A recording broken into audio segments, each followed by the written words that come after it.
ദേവിതൻ പ്രഭാവത്തെ ചൊല്ലുവനിനിയും ഞാൻ സാവധാനാത്മാക്കളായി കേട്ടുകൊള്ളുവിൻ നിങ്ങൾ.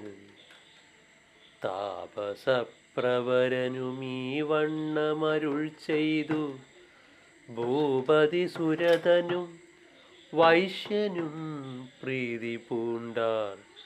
ദേവീ മാഹാത്മ്യം പ്രഥമമധ്യായം കഴിഞ്ഞിതു പാവനബുദ്ധ്യാ പറഞ്ഞിടുവൻ കേട്ടുകൊള്ളുവിൻ. ഘോരമായി ദേവാസുരയുദ്ധമുണ്ടായി മുന്നം 100 വത്സരം കാലമന്നസുരന്മാർക്കെല്ലാം. രാജാവു മഹിഷൻ ദേവകൾക്കു പുരന്തരനാശിയിൽ തോറ്റാരെന്നു ദേവകളറിഞ്ഞാലും ഇന്ദ്രനായി വാണാൻ മഹിഷാസുരനതു കാലം.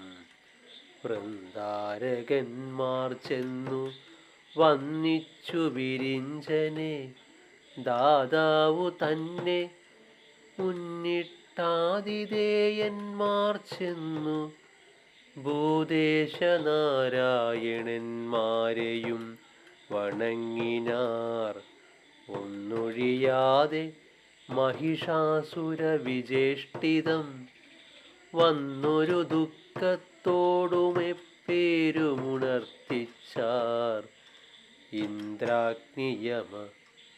ഇന്ദ്രാഗ്നിയമവരുണാനിലസൂര്യാദീനാം മന്ദിരങ്ങളുമധികാരവുമടക്കിനാൻ.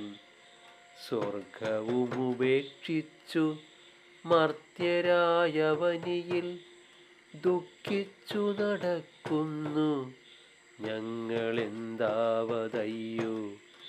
ഇല്ലൊരു ശരണം മറ്റവനെ വൈകിടാതെ കൊല്ലുവാനുപായമെന്തതിന് ചിന്തിക്കേണം. ഇത്തരം ത്രിദശന്മാർ വാക്കുകൾ കേട്ട നേരം ക്രുദ്ധന്മാരായി മഹാദേവനും മുകുന്ദനും. അന്നേരമവരുടെ വക്ത്രപത്മത്തിങ്കൽ നിന്നൊന്നിച്ചു പുറപ്പെട്ടു ഘോരമാം തേജസ്സപ്പോൾ.